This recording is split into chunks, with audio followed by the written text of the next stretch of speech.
Yo, what is going on, you guys? It is Carter from CBH Sports. Welcome your beautiful faces back to another video.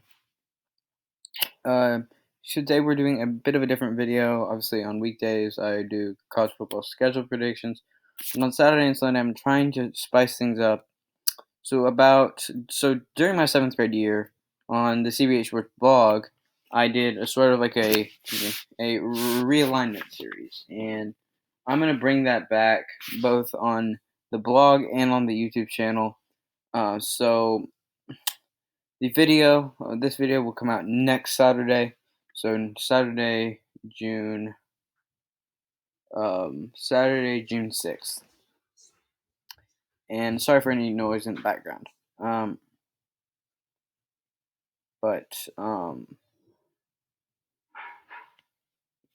and the first one in this series is going to be how I would do the next college football conference realignment. This is not going to be very realistic because now conferences don't really care about the rivalries. I don't know if they ever did, but this is mainly going to be about what I like is rivalries. And one thing in this next slide is going to be something that I really don't like to happen, but it's what's best for this.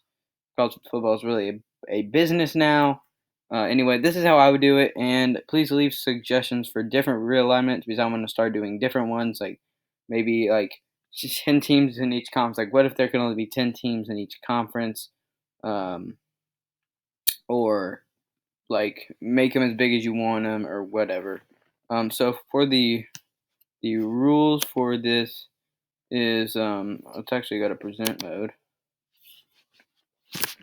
Okay. So there are 6 12-team power conferences. That's how I would do it. No divisions. Each team plays their 3 main rivals and rotates everyone else. I think that's the best for the game.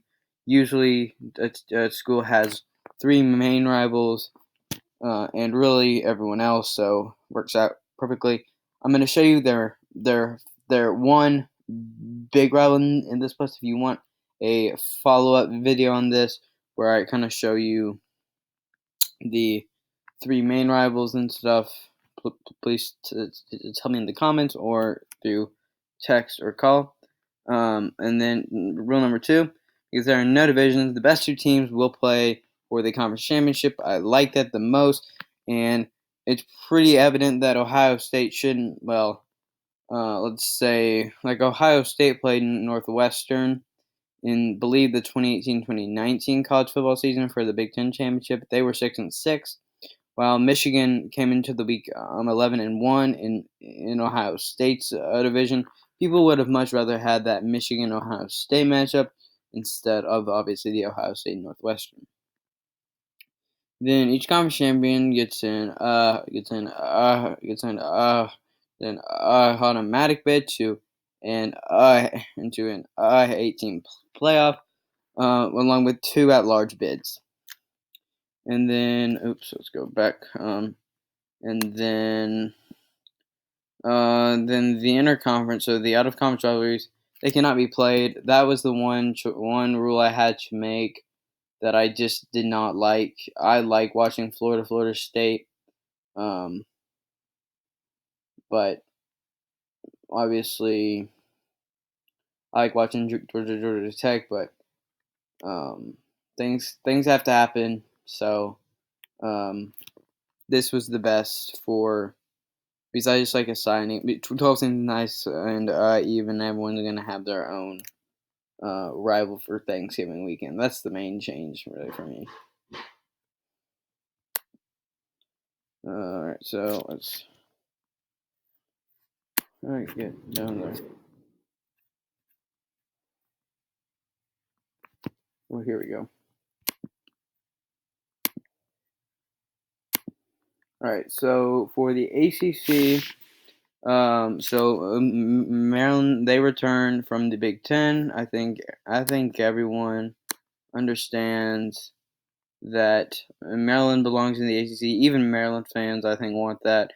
The only reason Maryland went to the Big Ten, and the only reason The only reason Maryland went to the Big Ten was for the money, and the only reason the Big Ten went to Maryland was for the DC TV market.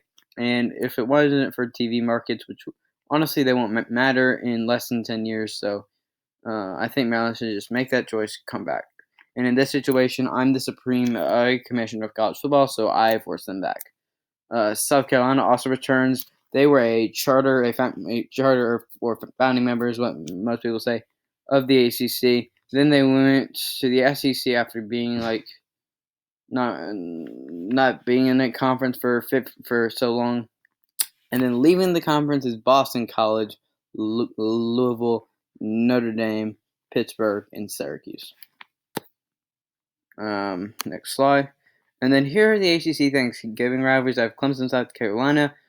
Yes, so these will be the teams that they always play on Thanksgiving weekend. I kind of adjusted some because UNC and North Carolina State usually play on Thanksgiving, but I made sure it's sort of their main rival. Florida State, Miami. So Miami replaces Florida there. Georgia Tech, Maryland, not the best. I would have rather had Maryland and Virginia. They were the old rivals back when Maryland left. NC State, Wake Forest, and UVA and Virginia Tech. Virginia Tech. Like I said, I would rather have Virginia and Maryland, but Georgia Tech and sorry, what am I doing? And then so it's not. It's not a very good situation. In the Big 12, Baylor, so BYU, Colorado, and Texas A&M Colorado and Texas A&M come back. I wanted Nebraska to be back, but honestly, at this point, it's gonna. Even though I could force them back here, I could only have 12 teams, and BYU fits a little better here in the Big 12. Even though I want the Holy War back between BYU and Utah in the Pac-12, I think BYU fits a little bit better. Baylor, and then pretty much the other teams they return, except for West Virginia. West Virginia leaves, so yeah. Big 12 Thanksgiving rivalries. Most of these are self-explanatory. You got Baylor, Texas Tech, one that's been there. But most of the Big 12 rivalries aren't played as much on Thanksgiving anymore. Like Baylor and Texas Tech, they don't play on Thanksgiving anymore. Then I would say one of the only forced rivalries of the video is BYU Colorado. Even though Utah and Colorado don't have a ton of hate for each other, so but it's the two closest teams to each other. It's just then you got Iowa State, TCU, Kansas State in the Sunflower State Showdown. You got Oklahoma State, and the Lone Star State Showdown returns with Texas A&M. That's the big thing in the Big 12, really.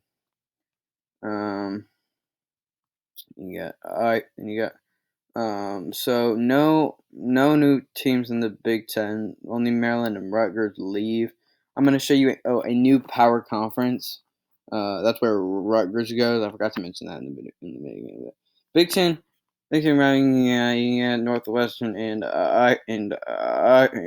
Illinois. You got Indiana and Purdue. You got Iowa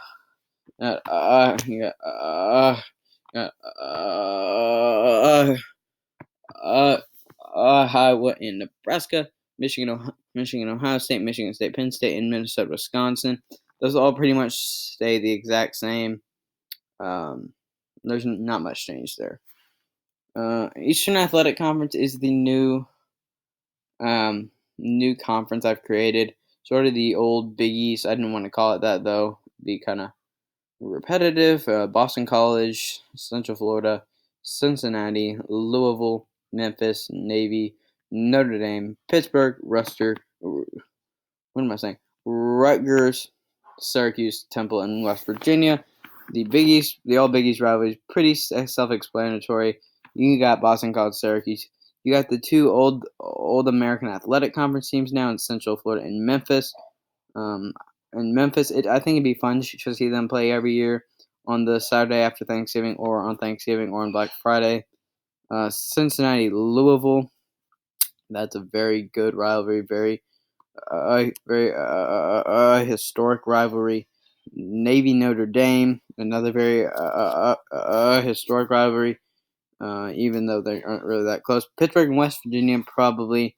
They played for 100 years plus before, I believe, that West Virginia bolted from the Big 12, Pittsburgh to the ACC, and then Rutgers, Temple, sort of the Piscataway and the Philadelphia television market. The market's still pretty close. So yeah, those rivalries.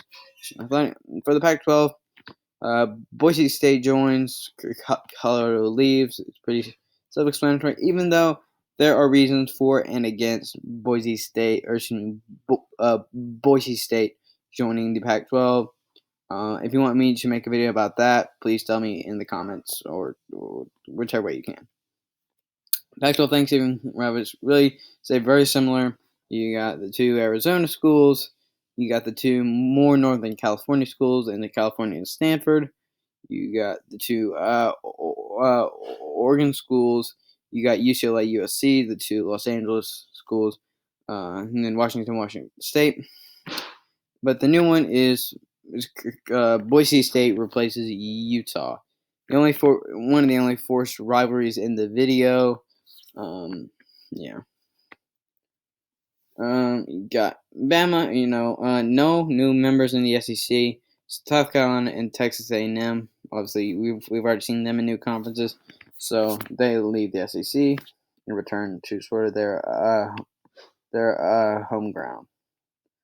Bama, the Iron Bowl. You got Arkansas and the LSU Tigers back. That is probably the main purpose I use this plan.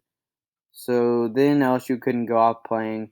They would rather probably play Tulane on Thanksgiving weekend than the Hogs. But since it is now a conference rivalry and Texas A&M is now gone, Arkansas decides or the LSU Tigers, they decide to play their old pals before they.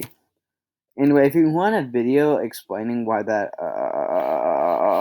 happened, I would actually love to make it. I'm going to, but it's a matter of when, not really. Then you got Florida, Georgia.